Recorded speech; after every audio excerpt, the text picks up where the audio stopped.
Good afternoon. It's Wednesday, the 9th of January 2019, just after 1 o'clock. Welcome to UK Column News. Your host today, Mike Robinson, myself, Brian Gerrish.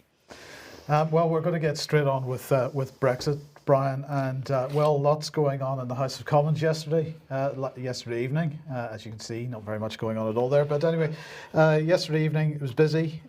20 Tories voted against the government for an amendment to block taxation powers unless no deal Brexit is taken off the table. So 303 votes to 296 is how that went. And on top of that, John Bercow allowed what was just being described as an out-of-order amendment from, I believe, the same Tory Remainer, so-called rebels, as many people are calling them.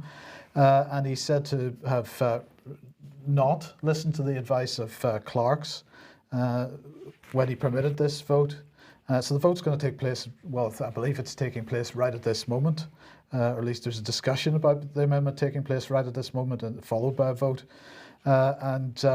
This was a particular type of motion that they have brought an amendment into, and the government believed that this process of bringing this amendment wasn't possible, but anyway, it's gone ahead anyway, so we'll see what happens with that, but not going too well for Theresa May nonetheless. Everybody's expecting her to lose the meaningful vote next Tuesday. So this was what some of the MPs were saying about this. Brexit is about taking back control to our sovereign parliament. This amendment simply puts that into practice and means that no deal requires a vote in parliament. The government should accept it happily. Now, what they're effectively doing is saying with this amendment that if Theresa May loses the vote next Tuesday, she's going to have to come back to Parliament with a plan B within 3 days because a no deal is unacceptable to them. So anyway, but this was George Freeman was saying that on Twitter, and he also said this on Twitter: Parliament is sovereign, Brian. The government governs only with the consent of MPs in Parliament. Tonight, we took back a little bit of control, so that was the vote last night. Now, I just wanted to sort of correct George Freeman on this. No, the people are sovereign, not Parliament. And in fact, the government is only held to account by Parliament with the consent of the people. And it is the MPs are there to represent that consent. They're not there to be the sole owners of that consent. And so there seems to be a bit of a misunderstanding within Parliament about the constitutional arrangements, and neither side on this, the government, which seems to be just riding roughshod over the Constitution, nor Parliament, which is apparently attempting to stand up for its rights at the moment, seems to really understand what the Constitution is or what it represents. And I think that's deliberate, Mike.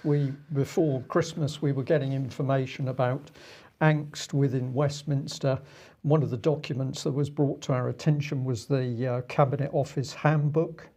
And at the beginning of that handbook, we will be able to show some of this material in the coming days. But in that opening, its description of the constitutional situation was wrong. But this is the type of material that is now briefing MPs. So MPs don't understand the Constitution. They're not being briefed properly on what the Constitution is.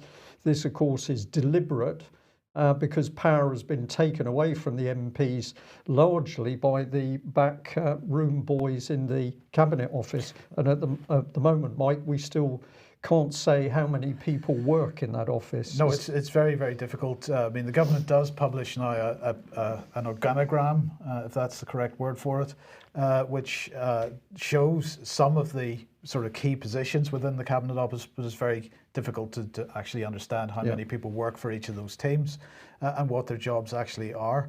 But you're absolutely right. Ministers and Secretaries of State no longer set policy. They simply implement what they're told to implement, it seems. That seems to be a change in the form of governance that we've seen in the last 30 years since Tony Blair. But in the meantime, Brian, many people will have seen this report from the BBC about Anna Soubry and the people that have apparently confronted her and called her a Nazi on live TV on the BBC. I found this particular BBC clip very, very interesting because anytime I've been to the Green outside Parliament, the BBC has carries out its interviews, as you can see there, on top of a big stage, which is well above head height. And it's not often you see that they have other cameramen scattered around the grounds to take the other shots, as we have in this case. So were the BBC tipped off about this protest? I'm not sure. But anyway, it's being taken full advantage of. We've got James Goddard there, who of course is one of Tommy Robinson's colleagues.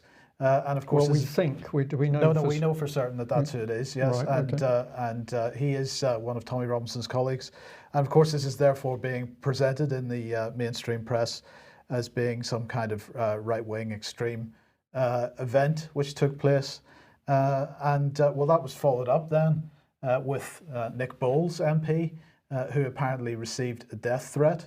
Now here is the tweet that he put out. Received this charming message through my website last night. If the inadequate who sent anything new about me would realise I need no reminding that my days are numbered. Well, on the right-hand side there we have a report. Grantham MP receives death threat from the Grantham Journal. This is Nick Bowles' local newspaper. And there was a pretty spectacular quote from that report, because it said, the threat, apparently from a Russian email address, but sent from the UK, said, your days are effing numbered, traitor, prepare to die.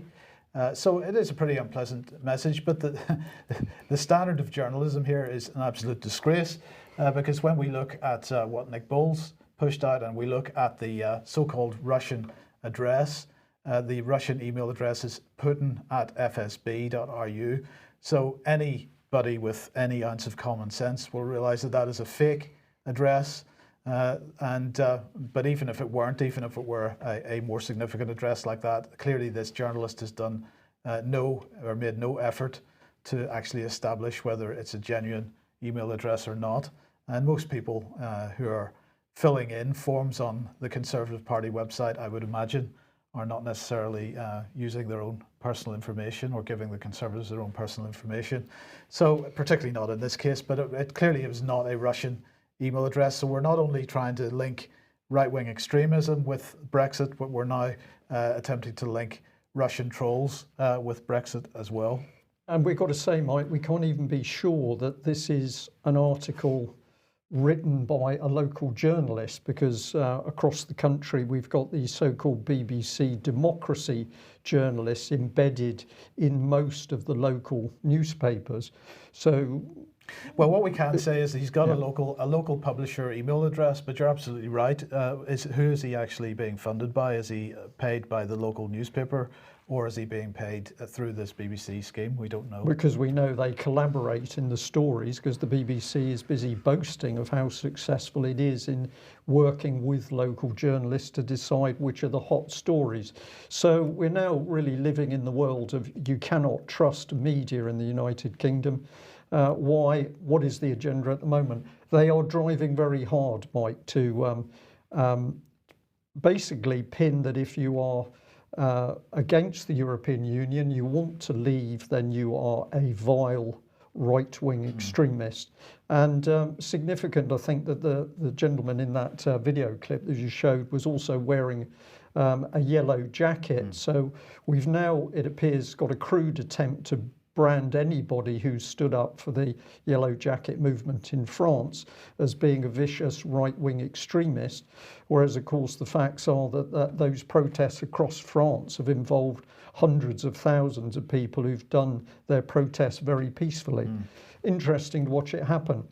Well, let's come on to the subject of Britain's armed forces, and of course before Christmas we had this headline rocketing out everywhere, which was that the concerns over a no-deal Brexit was so great with the government that they'd put 3,500 troops on standby.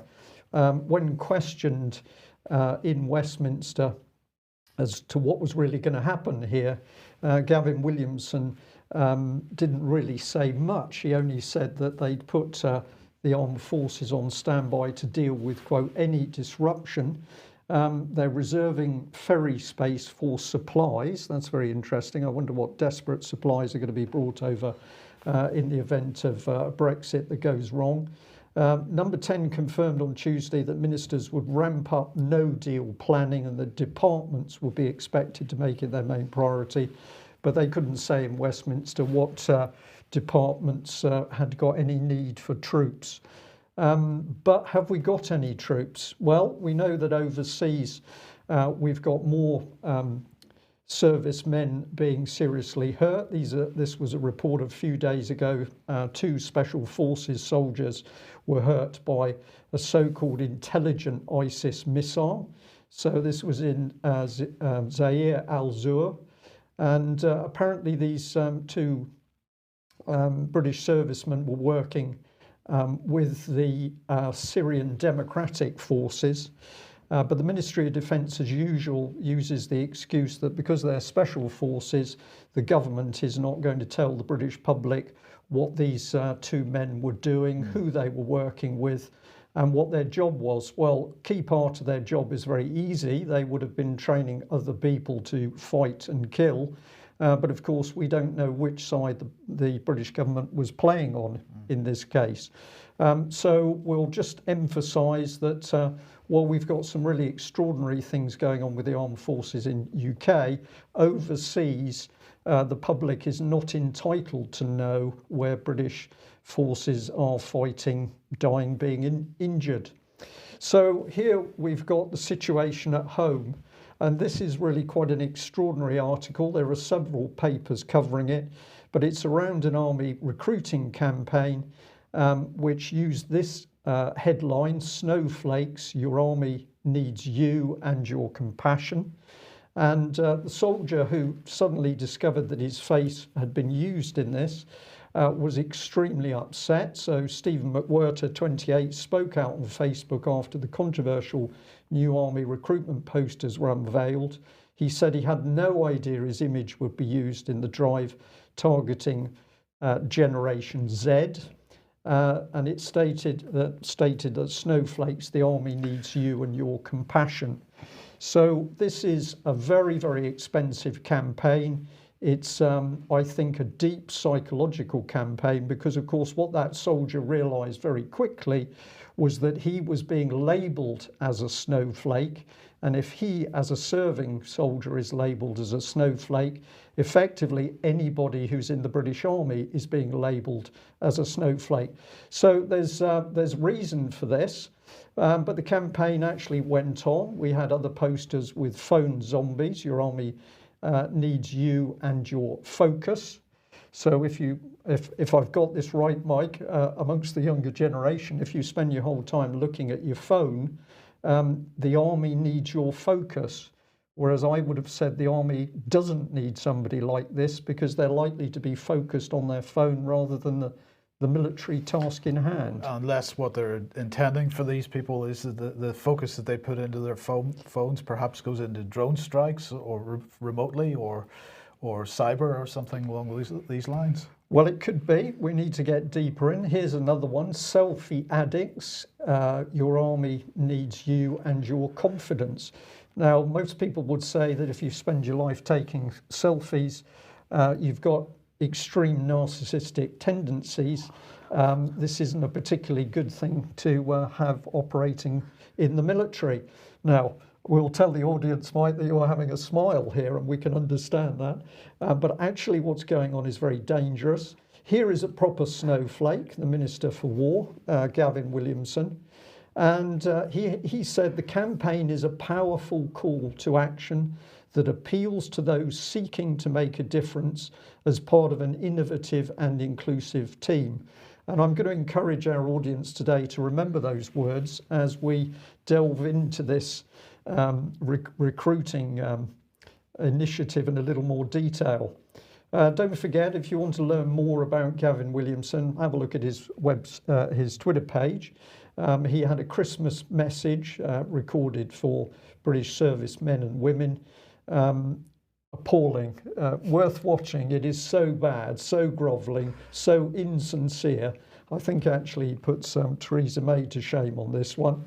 But he goes on to say that the snowflake recruiting initiative shows that time spent in the army equips people with skills for life and provides comradeship, adventure and opportunity like no other job does. Now all jobs in the army are open to men and women. The best just got better. Now, other MPs have picked up on this, and James cleverly, or maybe not so clever, the deputy chairman of the Conservative Party, he said that people criticising the British Army's new snowflake recruitment campaign are missing the point. The Army has always recruited from the society it serves, and often from those who some describe as not up to the mark. It then turns those recruits into world-class soldiers. This is pretty cynical stuff, Mike. And this man is missing the point completely, because as the soldier has pointed out, the campaign is demeaning people in the British Army, so you're likely to get even less recruits, which is precisely what's happening. And Forces Network, with its associated TV station, has actually picked up on this subject. And the image there on screen is not from Forces Network itself. This has actually been put out by Capita as part of their army recruitment campaign, and the title of this image is "This is Belonging."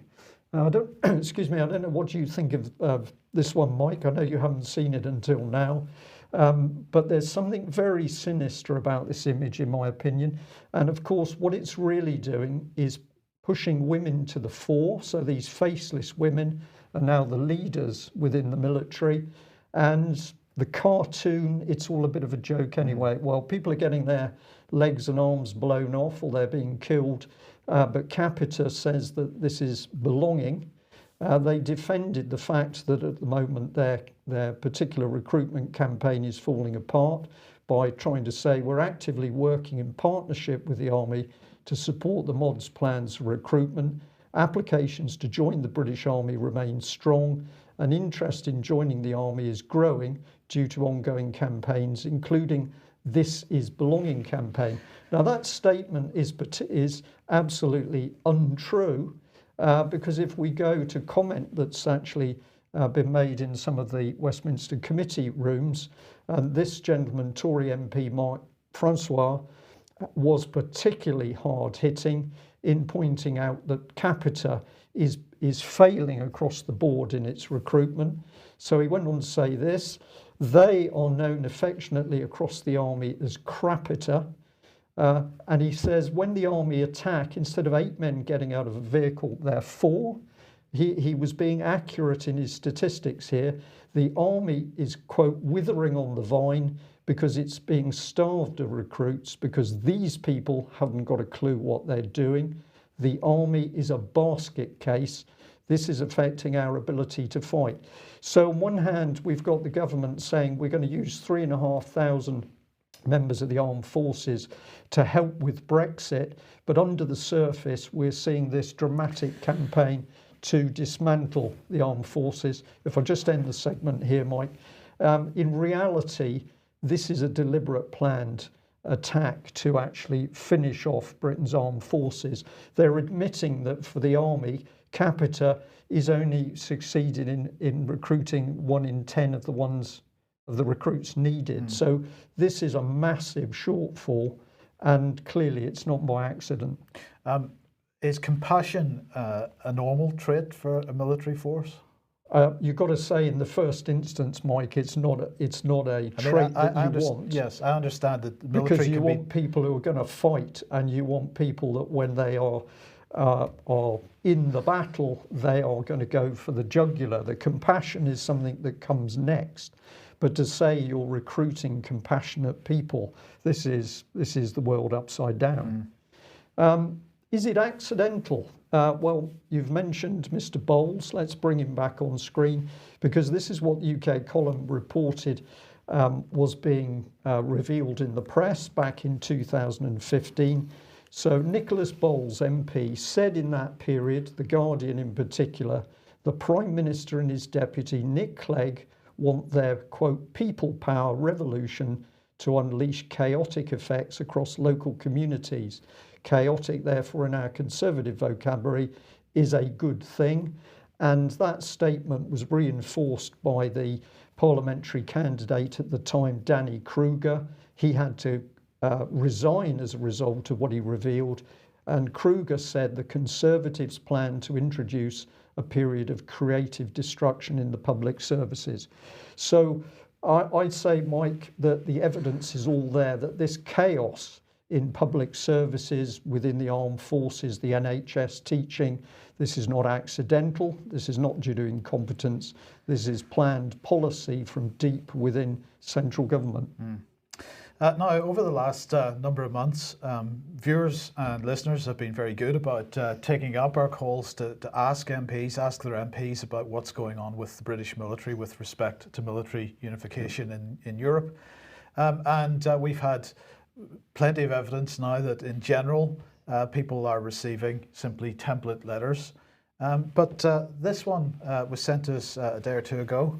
And it's from Minister of State for Defence, Earl Howe, Freddie Howe. And I just want to go through some of the key points on this and sort of explain them a little bit, because this letter is a little bit different to the ones that we've seen to date. So he's talking about PESCO, and this, of course, is Permanent Structured Cooperation, which is part of the EU military unification process. It's only one of the acronyms that's used with respect to EU military unification, but this is what he says in his letter. PESCO is intended to help EU member states develop the military capabilities they need to respond to the range of threats Europe faces. Now, Brian, I understood that countries develop the military capabilities that they need, but apparently this is being done at a European level, and this is being acknowledged by Earl Howe, and we'll understand shortly about why this statement is important. He goes on to say the UK has supported the launch of PESCO. However, the UK will not join PESCO as a participating member state. It is therefore important to us that PESCO remains open to non-EU states. So what he's saying there is that basically the UK intends to fully participate in PESCO, but not as a member, initially at least. He's not prepared to admit that we would ever be a member, but at this point we are. He does want Britain to participate, that is the policy. So it's important that PESCO remains open to non-EU member states. He goes on to say the UK has consistently said that PESCO must be designed in a way that strengthens the relationship with NATO and promotes an open and competitive European defence industry. Well, if we take that first point first, the UK column has consistently said that if you watch what NATO and the EU have been doing over the last several years, and particularly the very close relationship between Jens Stoltenberg, the Secretary General of NATO, and Federica Mogherini, the High Representative for the European Union, it is absolutely clear that NATO and the European Union and the European Commission are in lockstep, or perhaps goose step, with the idea of a unified EU military. As for the second part, European defence industry, an open and competitive European defence industry, yes, Britain wants to be part of that as a fully paid up member of the cartel, because that's what it's becoming, correct? Absolutely. And of course they are also doing it by using the smokescreen of the agreements with France, right, as if France was an independent nation state. Okay, the letter goes on then. Your constituent raised a specific concern regarding the wearing of EU insignia by UK personnel. All national troops deployed on these EU operations wear the EU signature, insignia, much in the same way troops of every nationality wear the UN light blue beret. So I went and had a look at UK troops deployed, or at least wearing UN berets when they're deployed, and here we are. We see some UK troops, well, indeed, they are wearing a UN badge on their arms. But you'll see that the Union flag is there as well. So above it, significantly. Yes, exactly. So it's clear where the command and control is. But anyway, that's the way it is with the EU troops. Let's compare and contrast that with UK troops being deployed to an EU exercise recently. We highlighted this. This was Bosnia. Well, you can see the EU insignia on the right arm and no UK insignia at all, no Union flag there. So I thought, well, perhaps it's on the other arm. So another part of the same video. And we can see that there is no Union flag on there either. So this is not the same as the UK troops when they're deployed on UN peacekeeping missions, not at all. And so there's some questions still to be answered on that one. But let's get back to Freddie Howe's letter. He said, "I can assure your constituent that under no circumstances would the UK surrender control of our armed forces to anybody." Well, Lord Howe, we've got to then ask the question, what was the specific command and control structure when UK troops deployed to Bosnia on that EU exercise? I'd like to get to the bottom of that one. What is necessary is for national armed forces to work together effectively when they're called upon to act, he said. And it goes on to say, fundamental to our approach is for the EU's contribution to defence and security to be complementary to and respect the role of NATO, which is the cornerstone of our defence. Well, we've already covered that. He goes on to say, the government's position remains that we will not support measures that would undermine member states' competence for their own military forces or lead to competition or duplication with NATO. But Lord Howe knows very well that competence with respect to the UK's military forces has already been undermined through the Strategic Defence and Security Reviews and through what seems to be coordinated strategic defence and security reviews coordinated with other EU member states to make sure that not only is there not competition or duplication with NATO, but there's also no competition or duplication with other EU member states. And that's the key point. So he knows that Britain's competence for our own military forces has already been undermined. If you want a bit more on what that's about, we need to look at the other acronym, one of the other acronyms with regard to military unification, that is CARD. We have an article on the UK column website entitled Brexit, Theresa May's Cards on the Table. Of course, CARD is all about coordinated defence reviews. So it stands for Coordinated Annual Review on Defence. And what we say in this article is PESCO is closely connected to the new Coordinated Annual Review on Defence, as well as the European Defence Fund, which is currently being developed under the European Defence Industrial Development Programme. CARD was announced at the end of 2016. It's designed to meet the objectives of the EU Global Strategy, which called for the gradual synchronisation and mutual adaptation of national defence planning cycles and capability development practices.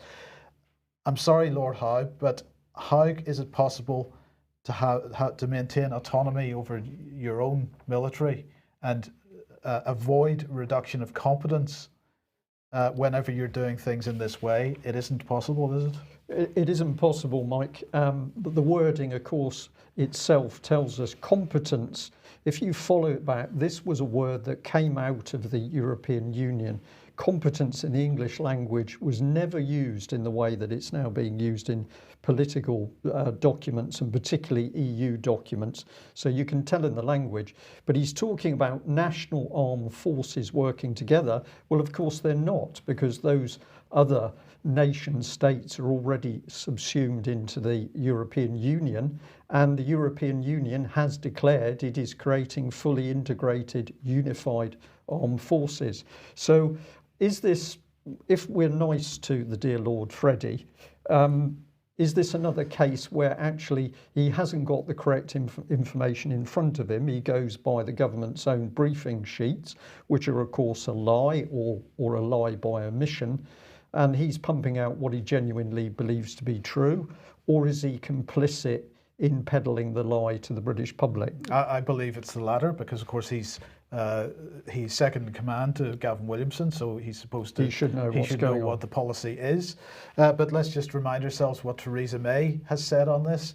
The UK would like to. This is talking about the future relationship with the EU post Brexit. She said the UK would like to offer a future relationship that is deeper than any current third country relationship. The future partnership should be unprecedented in its breadth, taking in cooperation on foreign policy, defence and security, and in the degree of engagement that we envisage. And at Christmas, or just before Christmas, when she was in such trouble, she had said that she wanted a Brexit that delivers on the vote that people gave, that brings back control of our money, our borders and our laws, and protects jobs, security and the union. And the point that we're making is that this is a piece of Aesopian language. Protects jobs, security, this is European defence and security, and the Union. Well, we don't believe that she's talking about the United Kingdom, because as far as I know, the United Kingdom is not at risk as a union as a result of Brexit at this point. Perhaps at some point in the future there may be another Scottish referendum on independence, but it looks to me like the union she's talking about is the European Union. I think Lord Howe has quite a few questions to answer, particularly with respect to the insignia, but also the competence issue. And I think if anybody wants to write some more letters and try to find out what the government's position on this is, then read that article on Card and perhaps ask a couple of questions on that subject, because we absolutely believe that the UK will be subsumed into that particular structure as well. Yeah. Well, we've been droning on, I think, on this subject, so let's put the drones on the screen. Just found it fascinating to watch the pantomime and comedy that took place over the so-called drone at Gatwick, and then, of course, it was followed by apparently another drone sighting at Heathrow. I never did seem to get to the bottom of what had actually occurred, whether there was a drone or not a drone. This is another story that droned on but didn't take us anywhere in particular. But very interesting to see Russia Today and in fact other sources picking up on the fact that as a result of all this so-called drone activity, that Rafael has been able to sell its drone dome system. So this was the report from Russia Today. One of the technologies deployed at Gatwick in December was the Israeli drone dome system, designed by Rafael to provide effective airspace defense against hostile drones, aiming to perform aerial attacks, collect intelligence and other intimidating activities. The company said there'd been renewed interest in the product since the Gatwick incident. That is an amazing situation, isn't it? They couldn't have asked for better advertising. Christmas present, really. Absolutely. Christmas present for Israel and Rafael, that a drone did or did not appear, but it's helped sales. So I think it's a little bit about create your own drone dome market. This was the Guardian report, and they get into it a little bit more because Heathrow and Gatwick have apparently invested millions now in anti-drone technology. So the report talks about drone dome, says how good it is, says it can destroy the drones using a laser beam. The model reportedly procured by the UK military does not have such a capability. Well, that doesn't surprise me because it probably wasn't snowflake equipped, Mike, just to drop that in. According to the Times, a spokesman for the systems manufacturer, Rafael, confirmed that there had been, quote, a significant interest in the product from various authorities in the UK and other nations, but declined to confirm whether Gatwick had bought one. So I have to use the slightly unpleasant expression, it's a dog breakfast as to what actually took place. Personally, I think we had a drone used, or reports of a drone released in order to help a very lucrative sales deal, but maybe it wasn't the case. Well, news over the last day or two, more Brexit news now, because £800 billion apparently has left London. What a shame, as a result of Brexit. This is according to Ernst & Young, and they're saying that banks, other financial organisations have shifted assets worth at least £800 billion from the UK to Europe thanks to Brexit, and that's about 10% of the total assets of the UK banking sector apparently. A conservative estimate. Ernst & Young saying that their numbers only reflect the moves that have been publicly announced. We know that behind the scenes firms are continuing to plan for a no-deal scenario. So this is just more pressure building to try to avoid a no-deal scenario and perhaps bring on a second referendum. I think that's a very likely outcome at this point. But at the end of the day, the financial system in no better health than it has been at any point in the last 20 or 30 years. Well, Canary Wharf experiencing 2 deaths in 2 days from a height. So the first one was yesterday. A city worker apparently was witnessed sending a text. He set down his bag, he sent a text on his phone, and then fell to his death from a height in Canary Wharf shopping centre. And 24 hours before that, somebody apparently fell from a height at Canary Wharf tube station. So people clearly feeling perhaps under pressure at the moment for some reason. Well, what a poisonous environment to work in, Mike, at the end of the day. I think that city area must be truly unpleasant, particularly if you work in the banking sector. More on that in due course. Now, one of the things that's been happening for several weeks is UK Column has been getting a lot of material which shows that people are getting very unhappy with a number of things going on in the country. And the subject of immigration is always a very big one. This is part of an email that was sent to me. And what it is doing is comparing allowances for British old age pensioners and comparing it with the amounts of money that immigrants or refugees might get living in Britain. Now, I haven't checked the accuracy of the figures. My point on this is the fact that whoever sent this into the UK Column was clearly outraged by what they saw happening. And we know that a number of people are getting very uptight when they start to see imbalance between the nurturing of long-term residents of this country compared to immigrants. So the figures here clearly show, if they're correct, that if you're an illegal immigrant or refugee living in Britain, you're going to get more money than somebody on the old age pension.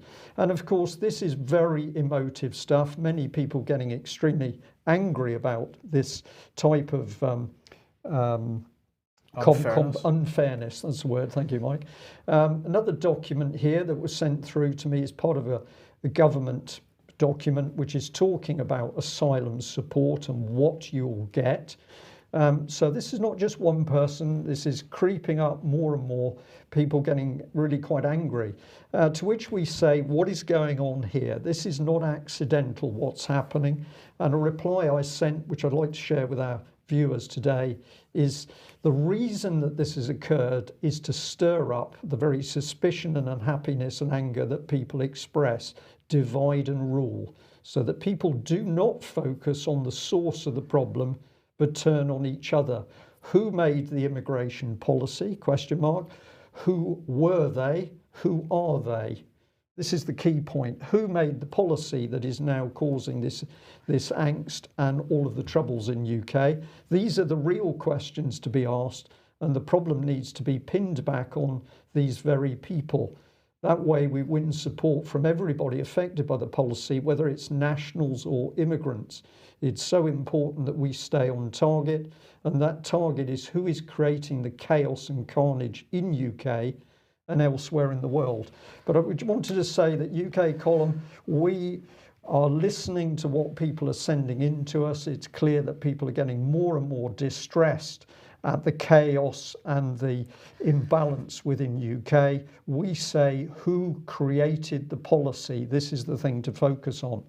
I've got another one here, which I found very interesting. This was an email sent through, and all it said is Daily Express, 6th of January 2019, columnist Nick Ferrari, and the quote is, every aspect of the British infrastructure is being deliberately, methodically dismantled by incompetence and debt.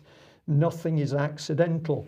Now, I've said there's a bit of cognitive dissonance in this statement, because if nothing is accidental, I don't think it's incompetence. We're dealing in something that's planned, but isn't it interesting that we've now got so-called mainstream journalists starting to say something's not right, and they can't really get a grip to what it is. Now, to end on a positive note, this was also sent in to me. I can't tell you which paper it's from, unfortunately, but basically it's a letter, and it says, given the very fact they have they are allowed to charge, it seems quite incredible that our universities have been told they are on the verge of a credit crunch as they have embarked on a record borrowing spree. Debts in the sector have risen over the past 12 months to an astonishing 10 billion. Incredibly, that's 3 times more than before the financial meltdown. And the killer statement is the last paragraph, which says, and we trust these buffoons to teach our young people about economics, maths and business management. And I was really quite encouraged by this one, Mike, because we are seeing now that people are looking deeper into it. And what a powerful comment that the very universities that say they're there to educate and inform our young people for their future lives can't even administer their own business. And I'll add to that we were told a little while ago that some members of staff in a university, I think it was in the Midlands, but they're supposedly experts on other countries. They're running courses, they're teaching young pre-grads about what is happening in particular areas, including the Middle East. But it's emerged that these professors have never actually been to the countries in question. I found that just quite astonishing, Mike. So if we're discovering these things, it's doing something and digging into it, writing those letters, challenging the MPs, which is going to make the difference. We'll end there before we drone on. Thanks very much for joining us. We'll be back at the same time on Friday. Bye-bye. Bye-bye.